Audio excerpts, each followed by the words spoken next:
left over? Okay. Dave and Shelley are coming in. They're going to need one of those here.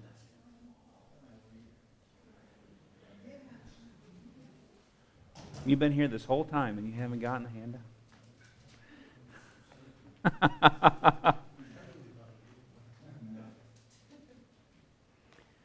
Somebody's slacking.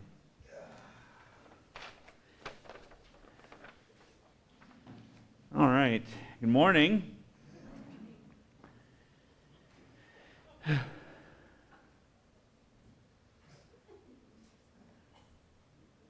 Now I feel self-conscious.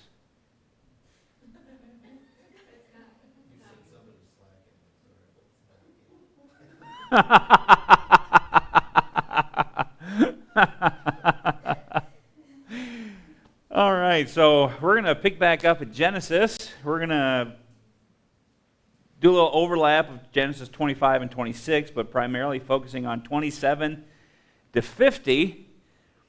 I guess we'll try to account, 23 chapters?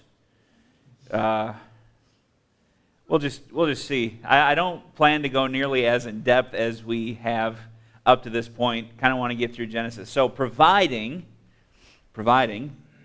we finish up Genesis today, next week we're going to do a Q&A, question and answer session. So if you think of questions, you want to text them to me, write them down and get them to me, email me, or even just on the fly next time when we do the question and answer.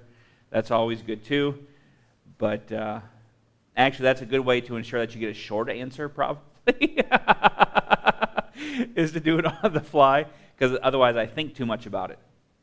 But so we're going to be doing that. And if we don't finish, depending on how much is left over, if it's just a short amount, then we'll finish up next week and then do the Q&A next week. But I thought that would give us kind of a little bit of a break to do that from our regular study here. So probably go ahead and open up to Genesis 26, I guess, and we're going to do a little overlap of 25, 26, and then just kind of quickly, briskly walk our way through the book of Genesis then. Father, thank you for this time that you've given to us to study your word together. Pray that you'd help us as we seek to be diligent and faithful students of it. Help us to draw application from it. Help us to learn from it. And Lord, I pray that you just give us better understanding of your word and how it fits together and what your plan is for us and for this world. Please bless our time now in Jesus' name. Amen. So, last time, here a couple weeks ago, we saw the birth of Isaac. God finally gave Abraham what he had desired, he and Sarah had desired, and that is that promised child. So Isaac finally comes. And after about 20 years of having this prized child, God tells Abraham to do something to Isaac. And what was that? What was that? To kill him. I love you too. And Abraham, demonstrating the strong faith that he had, actually sets forth to go through with it. And you can definitely see a change in Abraham, because prior to this, was his faith weak or strong? It was very weak. On two different occasions, he goes into somebody's kingdom and he tells Sarah, they might kill me to get you. And so you need to tell them you're my sister. And that's just weak faith. He's afraid. But when we come to the situation with Isaac, now that he has this promised child, his faith is increased to the point to where he knows, okay, God has already made a promise. This is the promised seed, and if God wants this child, he can have him, because the only way that God is going to fulfill his promise is if he raises this child from the dead. And that's exactly what the book of Hebrews says. And so Abraham goes through with it because he has faith, believing that God is going to raise up Isaac. And he says that he received him again in a figure. Now, did he have to go through with it? No, God stops him. Now, this is just the way my mind thinks, and maybe it's because it's corrupted by television, but I just happen to think that Abraham had that knife drawn up and he's getting ready, as he's getting ready to plunge it, all of a sudden the angel of the Lord comes down and says, "Stop!" And Abraham just kind of goes, "Whew." And so we have Isaac still. Now what happens is Isaac marries a woman named Rebekah. And Rebekah is going to have 2 children. God's going to continue his promise to make Abraham's seed a great nation. And part of that is what he does with Isaac and Rebekah. So Isaac and Rebekah have twin sons. Anybody know what their names are? Jacob and Esau. And Rebekah had struggled with infertility, I guess is what we would call it today. And so, but then she finally gets pregnant, and as she's getting close to term, all of a sudden she begins having these really, it's like a cross between indigestion and labor pains and all these other things going on. And she cries out to God, if this is the promise coming to pass, then why is this so bad? Back then they didn't have ultrasound, and so you couldn't tell that you had 2 children inside there and that they're fighting with one another. But these 2 guys, these twin boys, are inside, they're fighting with one another, and that's the reason she's having so much pain. And so when she cries out to God, "Why is it this way?" God tells her, "There are 2 nations within you." She says, "Yeah, it sure feels like there's 2 nations in me." And so this is the promise that's coming to her.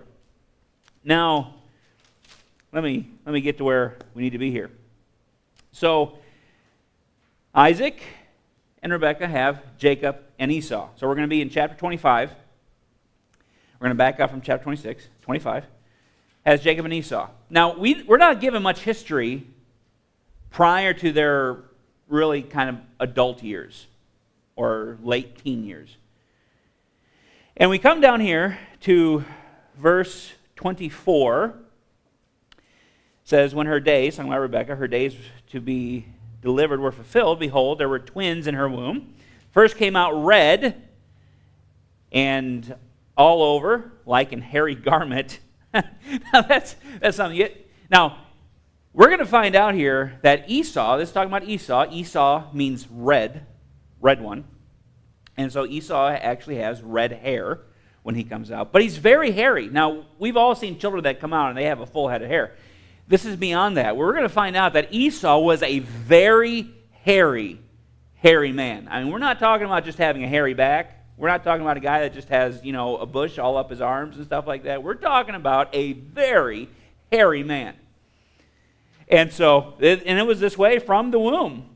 So, it says there in verse 25, "They called his name Esau, and after that came his brother out, and his hand took hold of Esau's heel, and his name was called Jacob." Now, anybody know what Jacob means? It means heel grabber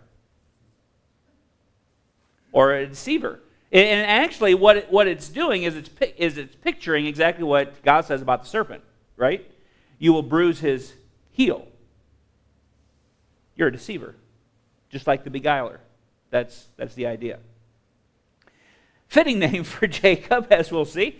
And so Isaac was 80 years old when she bare him, when Rebekah bare him. Now, from here until probably about adulthood, there's no history. It just says they grew up. And so Esau was a cunning hunter. He was a man's man. He was the wilderness guy.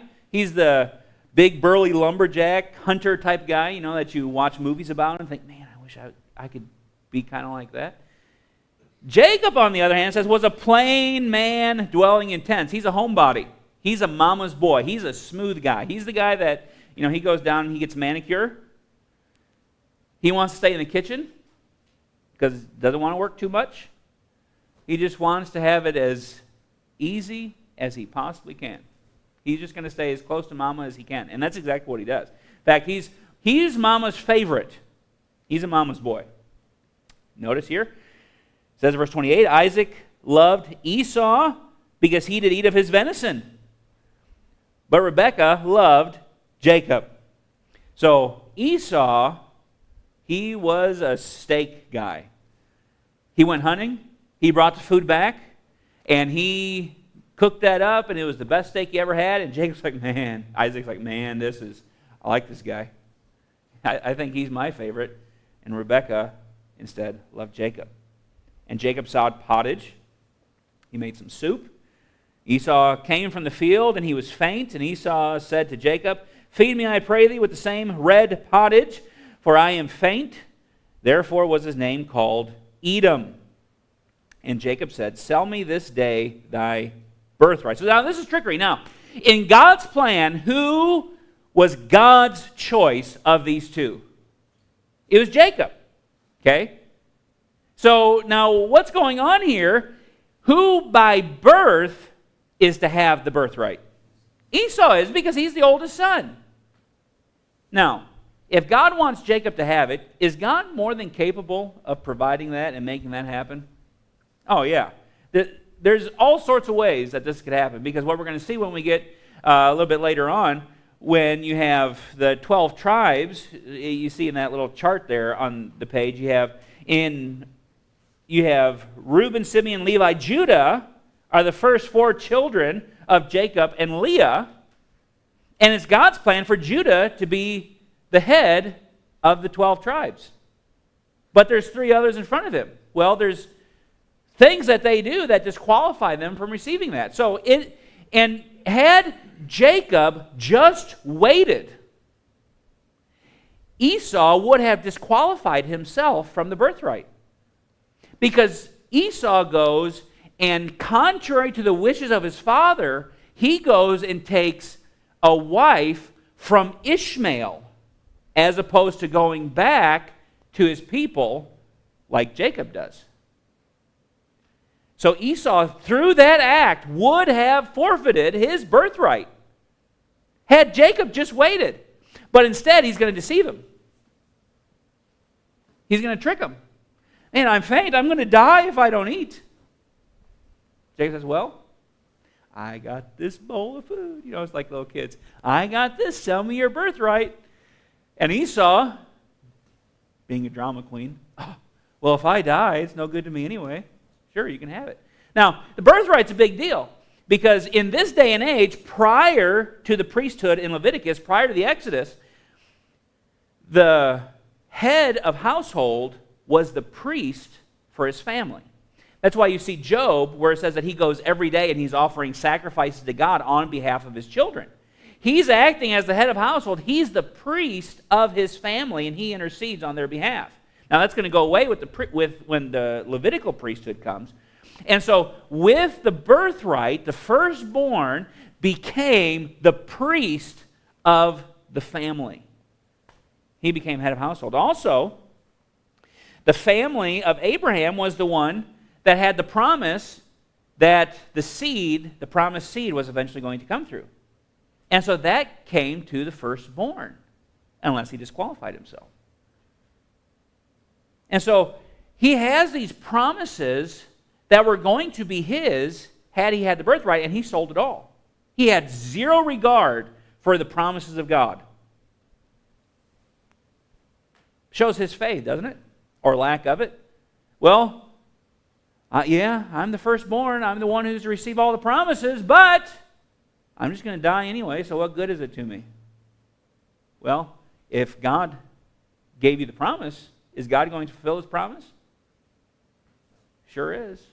But that's not what happened. And so Esau sells Jacob the birthright for a bowl of beans, basically. Now, chapter 26, God confirms that Abrahamic covenant with Isaac. Isaac's going to be soon dying. And so God confirms this covenant with Isaac. There's a famine that comes to the land, and his temptation is to go to Egypt. Notice here, verse 1. There was a famine in the land beside the... We're not going to finish, I know, today, but we'll just get as far as we can.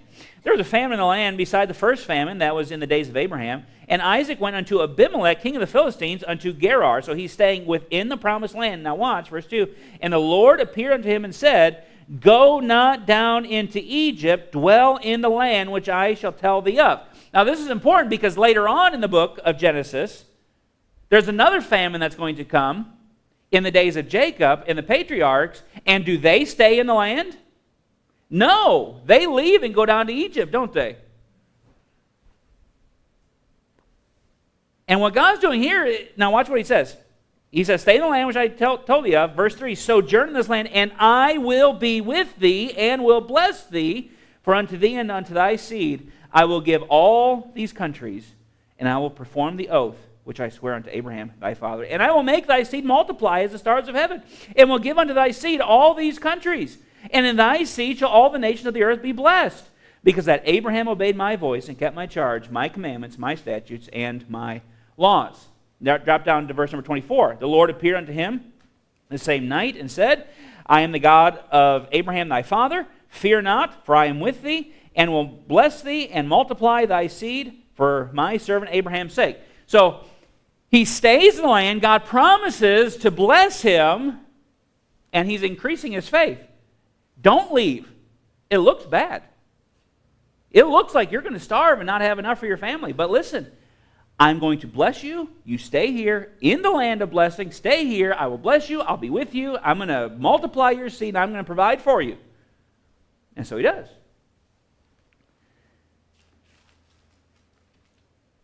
Chapter 27 now. Isaac is getting ready to die. And now, not only has Jacob stolen, in essence, by trade, I guess, but technically stolen, or wrongfully gained, maybe I'll put it that way, the blessing from Esau, now he is going to steal his blessing through deceit. Watch this. Verse 1, it came to pass that when Isaac was old and his eyes were dim, so that he could not see, so he's gone blind, or at least legally blind, as we would say. He called Esau his eldest son, and said unto him, My son. And he said unto him, Behold, here am I. And he said, Behold, now I am old.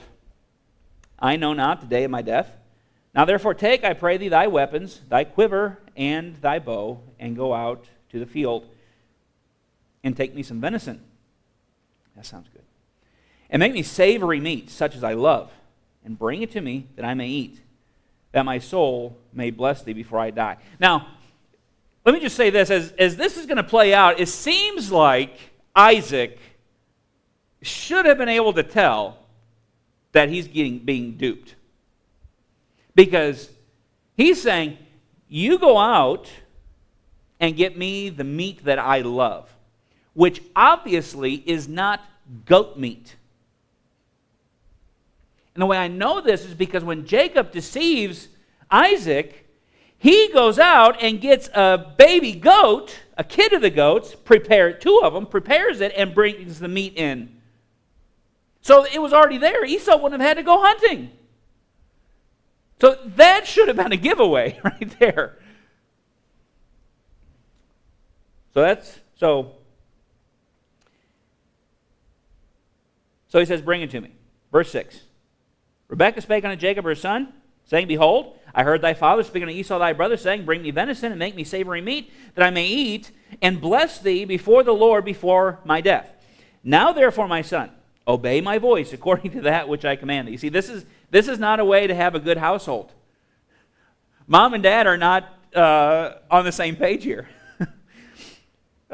She says, verse 9, Go now to the flock, and fetch me from thence 2 good kids of the goats, and I will make them savory meat for thy father, such as he loveth. And thou shalt, and you can fix anything with ketchup, right? So maybe that's what they did. Thou shalt bring it to thy father, that he may eat, and that he may bless thee before his death. And Jacob said to Rebekah, his mother, Behold, Esau my brother is a hairy man, and I am a smooth man. At least he admits it. My father peradventure will feel me, and I shall seem to him as a deceiver. God forbid. I mean, why would he think that? And I shall bring a curse upon me, and not a blessing. And his mother said unto him, Upon me be thy curse, my son. Only obey my voice, and go fetch me them. And he went and fetched and brought them to his mother. And his mother made savory meat, such as his father loved. And Rebekah took goodly raiment of her eldest son Esau, which were with her in the house, and put them upon Jacob, her younger son. Now watch this. And she put the skins of the kids of the goats upon his hands and upon the smooth of his neck. Now, I've seen some hairy people in my time, but I have never seen somebody so hairy that they basically have fur. Now, I've heard of them. I mean, there was these, those twins that were in the Guinness Book of Records, and they were basically looked like werewolves because they had some weird genetic disorder that caused them to. And maybe that's what Esau had, something like that. But I mean, he's hairy enough that the fur, that soft fur on baby goat's hair, would pass for feeling like Esau. Now, what does it mean by the smooth of his neck? I don't know if that means back here or if that means up here, and so kind of putting a beard on Jacob. I don't know. But either way, it works. And so he goes in, and he tells his father, Here am I. He says, I brought you your savory meat. I'm your son Esau. He says, Now, wait a minute. You sound like Esau. Come here. You smell kind of like Esau, though. You sound like Jacob. You smell like Esau. Let me feel your hands. Boy, you're pretty hairy. Well, maybe my hearing's going, too.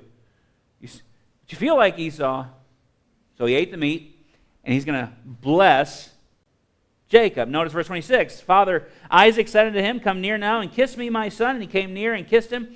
And he smelled the smell of his raiment and blessed him and said, See, the smell of my son is the smell of the field which the Lord hath blessed. Therefore God gave thee of the dew of heaven and the fatness of the earth and plenty of corn and wine. Let people serve thee and nations bow down to thee. Be Lord over thy brethren, and let thy mother's son bow down to thee. Cursed be every one that curseth thee, and blessed be he that blesseth thee. What is that? He's speaking over him, basically, the Abrahamic covenant. And it came to pass, as soon as Isaac made an end of blessing Jacob, and Jacob was yet scarce gone out from the presence of Isaac, his father. Now watch this. That Esau, his brother, came in from his hunting. I could just imagine this. I mean, he's gone out to go hunting. Now, you don't know when you're going to find the animal that you're trying to hunt or when you're going to get the shot in.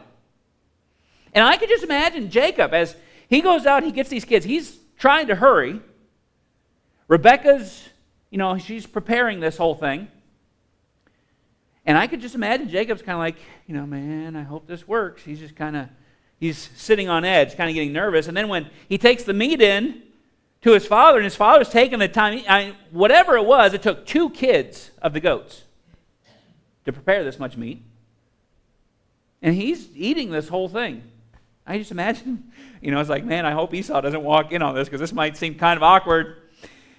And as soon as he gets done eating, gets done blessing Jacob, Jacob walks out and Esau comes in. Whew. Just in time. And so Esau brings the meat in that he made. He caught in hunting, he brings it in, he's prepared it.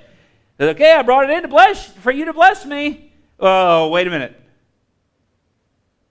I already blessed you. No, it wasn't me. Well, who was the other guy that came in? I blessed him, verse 33 says. Yea, and he shall be blessed. The end of the verse there. And when Esau heard that the words of his father, he cried with a great and exceeding bitter cry and said unto his father, Bless me, even me also, my father. And he said, Thy brother came with subtlety and hath taken away thy blessing. And he said, Is not he rightfully named Jacob? For he hath supplanted me these 2 times. Actually, I think you're a willing participant the first time there, Esau.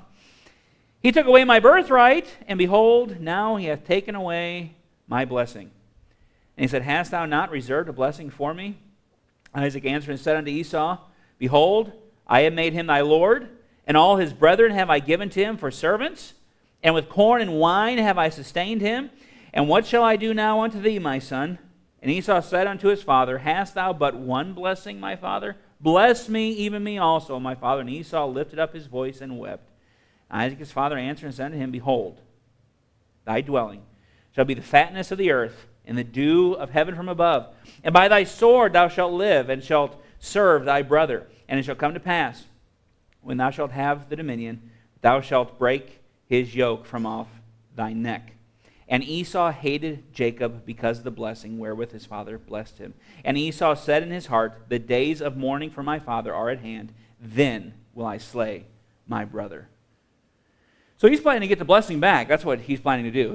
If it can't just be given to me, I'm going to take it by force. Now, he makes a prophecy here. I don't know if you want to call this a blessing per se. It's not the blessing. It is kind of a blessing. He says, look, you're going to have good land. You're going to have a fruitful land. You're going to be watered with the dew of heaven. You're going to have a people come from you. But what you're going to find, though, is you're going to be made a tributary. You're going to be made subject to Israel. But eventually you are going to overthrow their chains, their shackles. And this is exactly what we see in the history of Edom, is what this would be called, the land of Edom. It's there to be southwest there of the Dead Sea. And this land, remember in the story of Ruth, when Naomi and Abimelech leave Israel because of the famine, where do they go? They're going to Moab, but they have to go up through Edom. It's all fruitful. It's all plenteous on that side of the river. And then later on, over the years, Israel and Edom are going to fight back and forth, and eventually they overthrow. So now let's go down just a little bit farther. Chapter 28. So Jacob is going to go to Bethel. And while he's there, he's going to have a dream. And in this dream, he sees a ladder come down from heaven to the earth. Verse 12. Top of it reached unto heaven, and behold, the angels of God ascending and descending on it. And behold, the Lord stood above it and said, I am the Lord God of Abraham thy father, and the God of Isaac. The land whereon thou liest, to thee will I give it, and to thy seed. So Jacob's in the process of trying to get away. He wants to get away because he knows his brother is after him. God says, look, I'm going to give you this land. Thy seed, verse 14, thy seed shall be as the dust of the earth. Thou shalt spread abroad to the west, to the east, to the north, to the south, and in thee and in thy seed shall all the families of the earth be blessed. Behold, I am with thee, and will keep thee in all places whither thou goest, and will bring thee again into this land. For I will not leave thee until I have done that which I have spoken to thee of. So Isaac is sending Jacob away. He says the only way to protect yourself is to get away.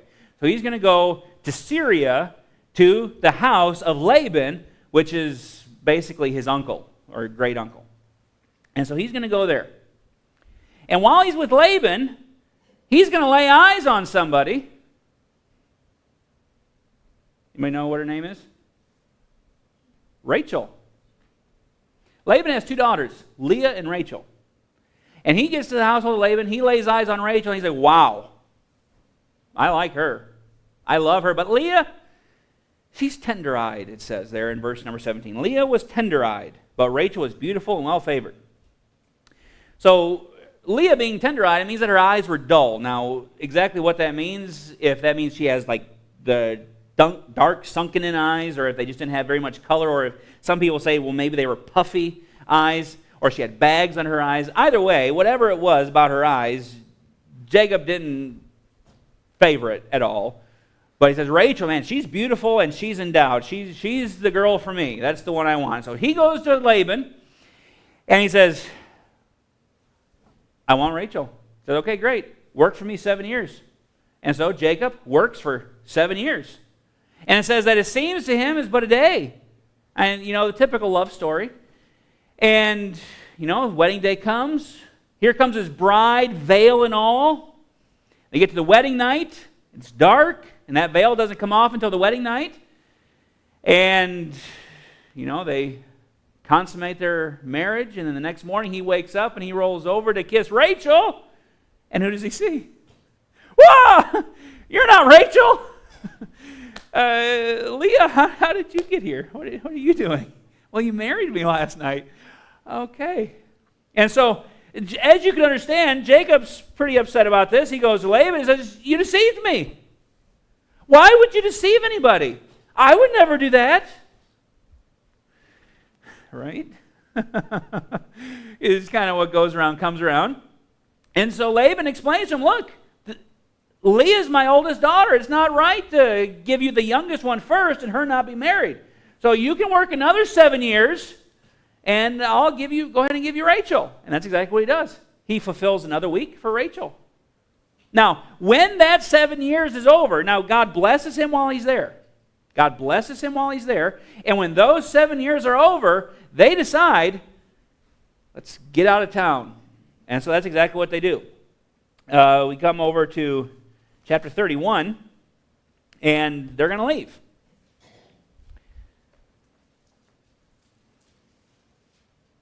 And they basically head out during the night. But before they leave, Rachel goes through and she finds, now Laban is not necessarily a picture of godliness. He's an idolater. And so he has all these little statues of the gods around his house and around his property and stuff like that. And so what Rachel does is before they leave, she goes and she gathers up these idols. And she packs them away on her donkey. And she packs them up underneath where she's going to be sitting. Now she's clever in doing this. Packs them up and then they head out. Now Laban gets up the next morning. He's going out to tend the fields. Like, now wait a minute. Everybody's gone. My God has left me too. I need to go get my God back. So he goes with his military and he stops Jacob and that whole caravan. So what are you doing? You could have at least told me you were going. I would have sent you away with the party.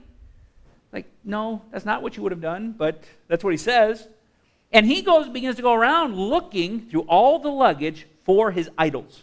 And you notice here, verse number 19, it says, Laban went to shear his sheep, and Rachel had stolen the images that were her father's. And so she stole those. Those are the little household idols. Well, as he's going around, drop down here. Sorry, I think I said donkey, camel. Verse 34, now Rachel had taken the images and put them in the camel's furniture and sat upon them, and Laban searched all the tent, but found them not. And she said to her father, let it not displease my lord that I cannot rise up before thee, for the custom of women is upon me. And he searched, but found not the images. So she has in the furniture there. This would be that box seat on top of the camel that she's sitting on. Laban comes up, getting ready to search, says, I'm sorry, please don't be angry, I can't stand up. The custom of women is upon me. That means, basically what that means is she's on her period. And women didn't stand up around men when they're on their period for obvious reasons. And so he's like, oh, we'll just move on right to the next thing. And so he didn't find them. Now, why did she take these? Because these household images meant rulership. To have possession of these was a securing of property and ownership. And so the idea was, well, if I take these images with me, then when Laban dies, that means Jacob becomes the landlord. Jacob takes over possession and the inheritance of this land. Now, there's an extent where you can say, yeah, I guess there's some faith there, because is that part of the world, part of the land that God promised Abraham? Sure it is. God was going to give it to him anyway, though. Didn't need these idols to secure it, but this was part of the land that was to be secured. Now, let's look over here. I'm trying to find a good place to stop off. I want to at least finish Jacob.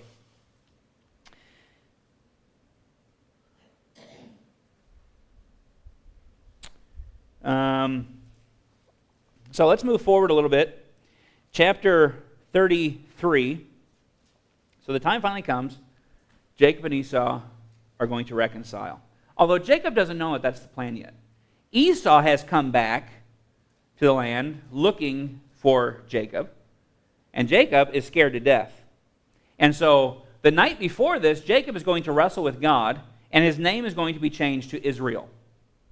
And he's going to wrestle with an angel of the Lord. He thinks it's just some guy out there. And they wrestle all night long.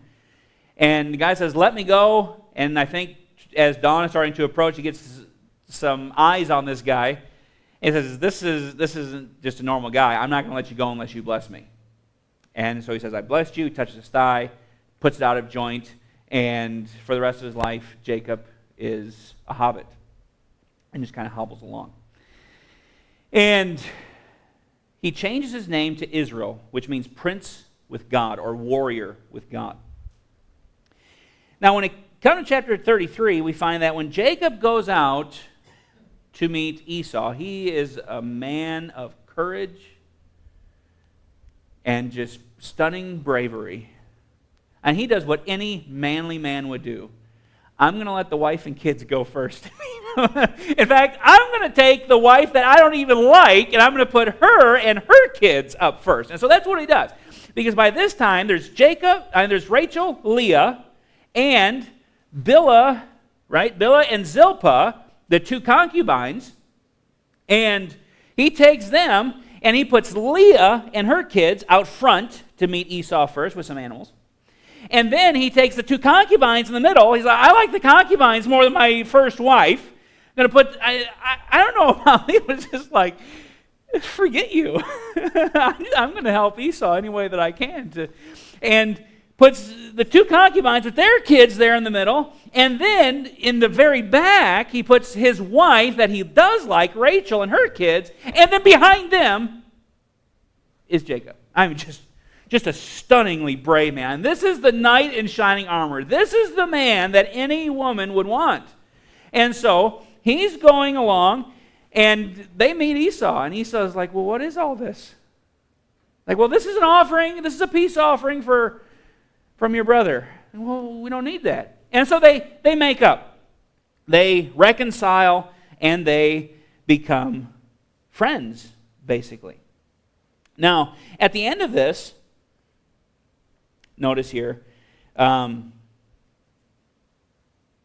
15, chapter 33, verse 15, Esau said, let me now leave with thee some of the flock that are with me. And he said, what needeth it? Let me find grace in the sight of my Lord. So Esau returned that day on his way unto Seir. And Jacob journeyed to Succoth and built him an house and made booths for his cattle. Therefore the name of the place is called Succoth. And Jacob came to Shalem, a city of Shechem, which is in the land of Canaan, when he came from Padanaram, and pitched his tent before the city, and he bought a parcel of a field where he had spread his tent at the hand of the children of Hamor, Shechem's father, for 100 pieces of money, and he erected there an altar and called it El Elohi Israel. So now this is interesting because the first parcel of land, first bit of the promised land that anybody in this family got was when Abraham buried Sarah. He bought a piece of land. And that was the first little parcel of land that they got of the promised land. This is the second. And it's here that we see a dedication on Jacob's part to the true God. He says, he calls the place El Elohe Israel. And El is short for God, for Elohim. Elohe is an abbreviated form of Elohim as well, and then Israel. So basically what Jacob is saying is God is the God of Israel, or God is my God, is another way to say that. So he's stating right here, God is my God. He is my God. He is the true God.